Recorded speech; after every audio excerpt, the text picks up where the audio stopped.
Assalamualaikum warahmatullahi wabarakatuh. Hello people. Nah, jadi nih terkait final test kewarganegaraan, saya akan membahas dan mengulik tentang pertanyaan-pertanyaan yang sudah terjawab. Oke, langsung aja check it out. Nah, jadi di sini questionnya terdiri dari 7 pertanyaan atau 7 soal, di mana yang pertama itu membahas tentang hak asasi manusia atau biasa yang disebut dengan HAM. Kemudian yang kedua itu ada tentang demokrasi, ketiga tentang otonomi daerah, dan yang keempat itu tentang masyarakat madani. Kemudian itu ada mengenai tata kelola pemerintahan yang baik dan bersih atau good governance. Kemudian ada ketahanan nasional dan integrasi nasional, dan yang terakhir atau poin ketujuh itu tentang wawasan Nusantara. Untuk pertanyaan yang pertama, jelaskan tentang HAM. Hak asasi manusia atau HAM adalah seperangkat hak yang melekat pada hakikat dan keberadaan manusia sebagai makhluk Tuhan yang Maha Esa dan merupakan anugerahnya yang wajib dihormati, dijunjung tinggi, dan dilindungi oleh negara, hukum, pemerintah, dan setiap orang demi kehormatan serta perlindungan harkat dan martabat manusia. HAM itu sendiri mempunyai ciri-ciri terkhusus. Di antara ciri-cirinya yaitu HAM bersifat hakiki, yang kedua HAM bersifat universal, yang ketiga HAM tidak dapat dicabut, dan yang keempat HAM tidak dapat dibagi. Poin selanjutnya itu ada tujuan HAM. Hak asasi manusia itu melindungi hak kita untuk hidup dengan harga diri, yang meliputi hak untuk hidup, hak atas kebebasan, dan keamanan. Kemudian, HAM juga merupakan alat untuk melindungi orang dari kekerasan dan kesewenang-wenangan. Dan yang terakhir, HAM itu dapat mengembangkan sikap saling menghargai antara manusia. Nah, kita lanjut ke pertanyaan yang kedua dengan temanya demokrasi. Pertanyaannya, jelaskan dan berikan contoh kasus tentang demokrasi. Nah, untuk itu kita harus mengetahui dulu nih apa itu demokrasi. Jadi secara bahasa atau secara etimologi, demokrasi ini terdiri dari dua kata yang berasal dari bahasa Yunani, yaitu demos yang berarti rakyat atau penduduk, dan kratos atau kratein yang berarti kekuasaan atau kedaulatan. Jadi dapat disimpulkan secara bahasa, demokrasi adalah keadaan negara di mana dalam sistem pemerintahannya kedaulatan berada di tangan rakyat, kekuasaan tertinggi berada di dalam keputusan bersama rakyat, rakyat berkuasa, pemerintah rakyat, dan oleh rakyat. Nah, sedangkan secara terminologi atau secara istilah, Joseph A. Schummer menjelaskan bahwa demokrasi merupakan perencanaan institusional untuk mencapai keputusan politik di mana individu-individu memperoleh kekuasaan untuk memutuskan cara perjuangan kompetitif atas suara rakyat. Jadi, dapat disimpulkan bahwa demokrasi adalah suatu sistem bermasyarakat dan bernegara serta pemerintahan memberikan penekanan pada keberadaan kekuasaan di tangan rakyat, baik dalam penyelenggaraan berada di tangan rakyat, pemerintahan dari rakyat, pemerintahan untuk rakyat, dan pemerintahan oleh rakyat. Untuk kasus-kasus yang berkaitan dengan demokrasi itu sendiri, saya mengambil kasus yang memang relate terjadi di Indonesia, seperti itu. Yang pertama itu ada money politik atau politik uang. Nah, money politik ini nih biasanya terjadi saat mendekati pemilihan umum. Nah, gimana sih sistem money politik ini sendiri? Nah, jadi praktik politik uang itu dilakukan dengan cara pemberian berbentuk uang maupun sembako kepada masyarakat dengan tujuan untuk menarik simpati masyarakat agar mereka memberikan suaranya untuk partai yang bersangkutan. Nah, menurut saya sendiri, money politik ini merupakan salah satu kasus pelanggaran demokrasi. Karena apa?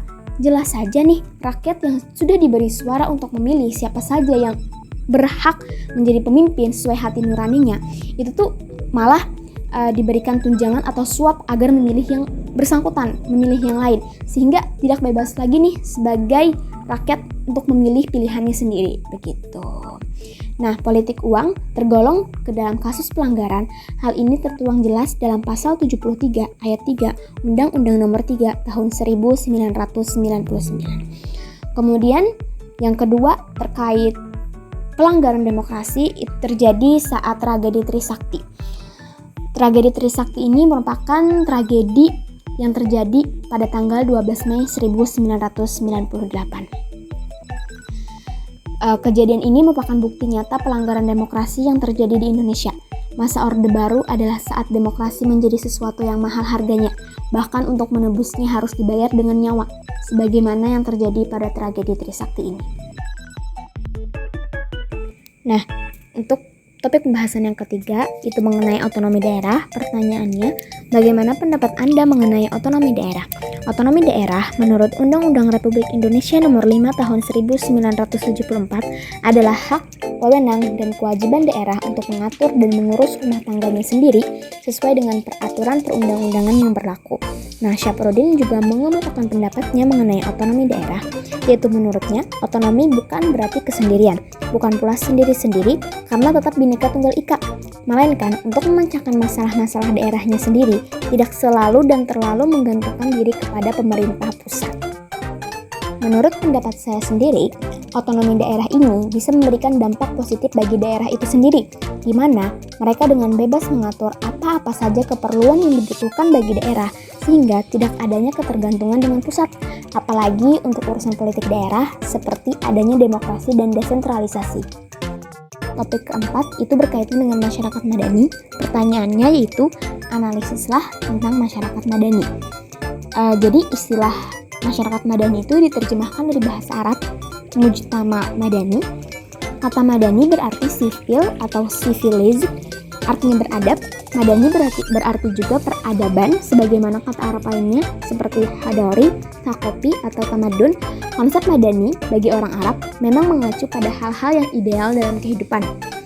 Jadi dapat disimpulkan, masyarakat madani atau civil society dapat diartikan sebagai suatu corak kehidupan masyarakat yang terorganisir, mempunyai sifat kesukarelaan, keswadayaan, kemandirian, namun mempunyai kesadaran hukum yang tinggi. Menurut A.S. Hikam, karakteristik masyarakat madani terbagi menjadi 4, yaitu 1. Kesukarelaan, 2. Keswasembadaan, 3. Kemandirian, dan yang terakhir keempat, keterkaitan pada nilai hukum yang disepakati bersama. Di Indonesia itu tuh mempunyai karakteristik atau syarat tambahan nih agar masyarakat itu bisa disebut sebagai masyarakat madani. Nah, di antara karakteristiknya itu yang pertama ada pluralistik, keberagaman. Seperti yang kita tahu kan Indonesia itu mempunyai beragam macam dari suku bahasanya, agama, ras maupun bahasa. Kemudian dengan adanya keberagaman tadi tuh otomatis ada perbedaan kan. Nah, disinilah dibangun lagi sikap saling pengertian antara sesama anggota masyarakat. Kemudian toleransi yang tinggi dan memiliki sanksi moral.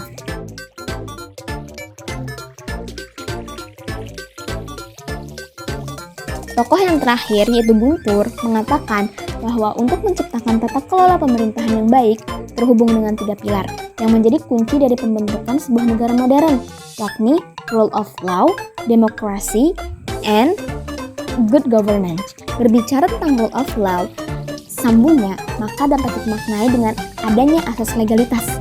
Dalam praktiknya, hal ini berkaitan dengan keberadaan lembaga peradilan yang bertugas mengawasi lembaga legislatif dan eksekutif jika terjadi perbedaan di antara keduanya. Kemudian, pilar demokrasi berarti adanya kebebasan dan kesetaraan dalam kehidupan bermasyarakat. Pembahasan selanjutnya yaitu berkaitan dengan ketahanan dan integrasi nasional. Bahwa integrasi nasional adalah pembauran atau penyatuan suatu bangsa hingga menjadi satu kesatuan yang bulat dan utuh. Sedangkan ketahanan nasional adalah kemampuan suatu negara untuk mempertahankan keutuhan wilayah, kedaulatan, dan keselamatan bangsa dari ancaman baik dari dalam maupun luar negeri. Pembahasan yang terakhir yaitu tentang wawasan Nusantara. Pertanyaannya, menurut pendapat Anda, apa yang dimaksud dengan wawasan Nusantara? Menurut saya, wawasan Nusantara adalah cara pandang bangsa Indonesia tentang diri dan lingkungannya meliputi rakyat, bangsa, dan wilayah negara kesatuan Republik Indonesia yang meliputi daratan, laut, udara, dan ruang angkasa sebagai kesatuan entitas politik, ekonomi, sosial, budaya, pertahanan, dan keamanan yang dijabarkan dari dasar falsafah dan sejarah bangsa itu sesuai dengan posisi dan kondisi geografi negaranya untuk mencapai tujuan atau cita-cita nasionalnya. Nah, jadi wawasan Nusantara ini cara kita memandang Indonesia itu tuh dari letak geografisnya maupun dari sisi budayanya. Nah, itu tuh untuk mencapai tujuan atau cita-cita nasional. Nah, wawasan Nusantara ini menjadi pola yang mendasari cara berpikir, bersikap, dan bertindak dalam rangka menghadapi berbagai masalah yang menyangkut kehidupan berbangsa dan bernegara. Nah, perlu diingat, penerapan wawasan Nusantara itu selalu berorientasi pada kepentingan rakyat dan wilayah tanah air secara utuh dan menyeluruh. Jadi tidak ada tuh di konsep wawasan Nusantara kita mementingkan ego per ego, individu-individu, atau mementingkan kepentingan kelompok. Jadi sudah harus berdasarkan kepentingan rakyat ataupun kepentingan tanah air.